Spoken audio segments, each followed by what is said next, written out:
Chapter 112, Unconscious. In 1986, my brother and I were 15 years old, wearing $700 leather jackets with mink collars.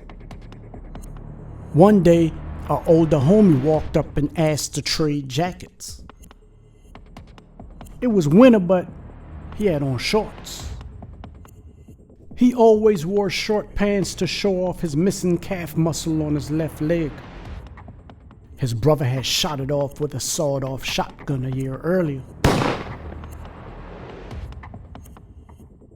Along with the shorts, he had on a olive green soft lambskin leather jacket that felt smooth like velvet.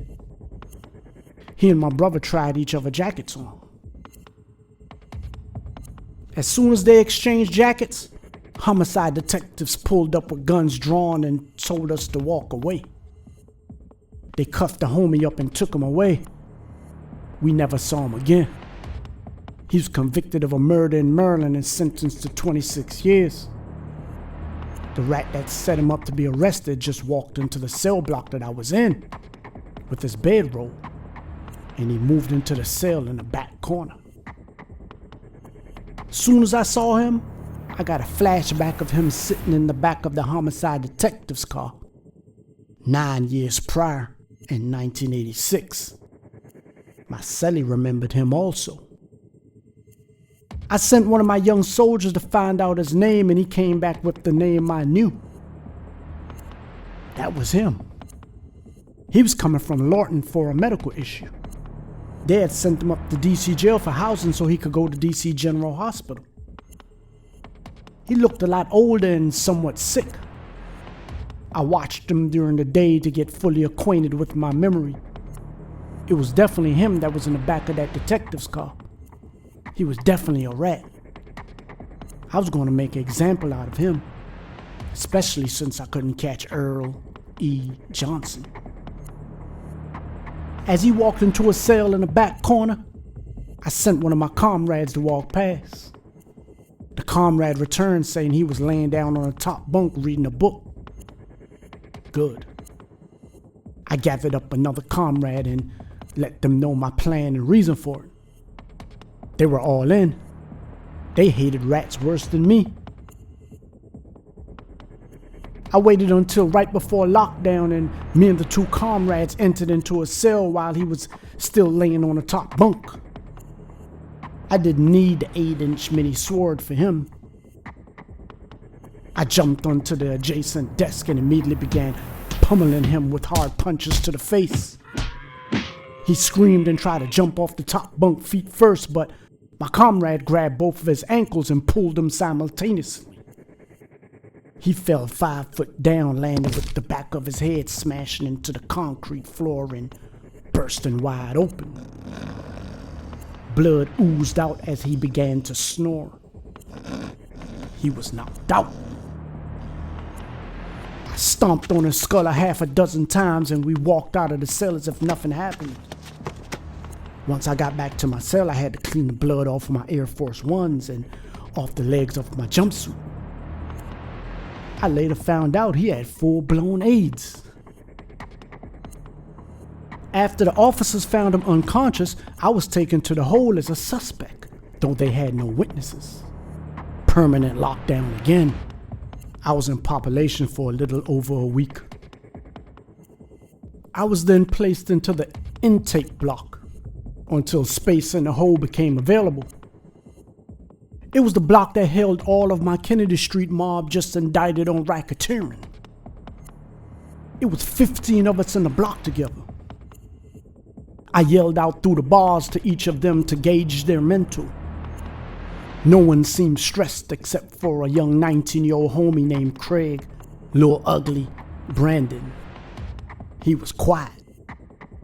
I sent a kite to a homie from the northeast side of town that slept next door to him, asking to keep an eye on him, talk to him, feel him out.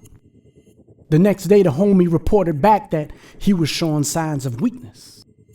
He was constantly asking to use the phone to call his girl and asking him Was the stories about Lorton true?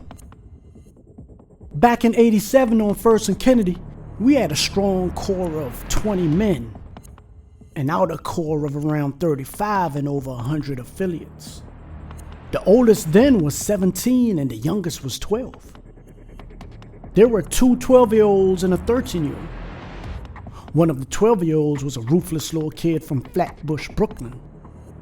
He had scars and burn marks all over his body. His parents were dope fiends that used to beat him relentlessly. We met him through another homie that brought him to DC. He was on the run for 2 attempted murders in New York, so we invited him to stay with us. This little kid kept a gold tooth grit everywhere he went and a chrome 9mm on his waist, and he had no problem using it. He also kept a razor under his tongue, an extremely deceptive tactic that originated in Rikers Island Jail and the notorious juvenile prison Spofford that he had just gotten out from. We enrolled him back into elementary school and got him into the same classes with the other 12-year-old, Lil Ugly. Lil Ugly owned a 3 Series BMW that he drove to school every day. He even had a 17-year-old girlfriend even though he couldn't even nut yet. One day he pulled up in his Beamer with his 22-year-old substitute teacher, smiling from ear to ear. The diamonds in his lion medallion made the BM interior sparkle. Getting brains while he drove earned him an A in life skills. Busting a sub from the back in the back seat got him a B in biology. Lil Ugly had first gotten arrested at the age of 14 for cocaine and a pistol, and did time in a juvenile prison Oak Hill. And word came back that he was getting ran over by the other kids his age. He was getting slapped around, washing of them in drawers, and had his shoes taken by some dudes from the south side. When he came home, he denied it, but I knew it was true. 5 years later, he was now in DC jail facing a federal conspiracy case. He may decide to cooperate because prison was too aggressive for him. A lot of people enjoy the smooth ride of fast money, but when the turbulent waves arise, they jump ship. They weren't built for the storms. I couldn't get out of the cell since it was a lockdown block, and I had to be careful what I wrote to him if I flew him a kite, because if he decided to fold, that letter could be used against me for obstruction of justice. So I sent him some soap and a pack of cigarettes. I knew he liked to smoke.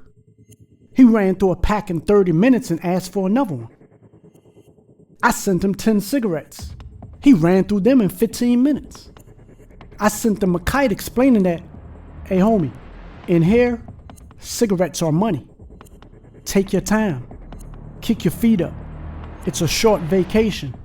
Read these Donna Goines novels that I'm sending you. Then I drew a fish at the end of the kite.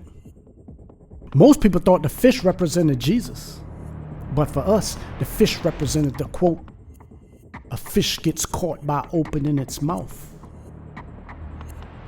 The next day they released somebody from the hole to make space for me, and I was removed from the intake block and taken there. 2 weeks later I got a kite with IJM written on the outside of the envelope. It was from the homie Yuck. Lil Ugly had disappeared out of the population cell block that they were in. U.S. Marshals came and took him early in the morning. Him and another homie named Fat Terry.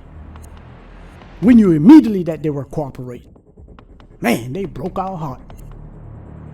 The government agents were experts at causing paranoia amongst co-defendants, so of course we began to contemplate who was next.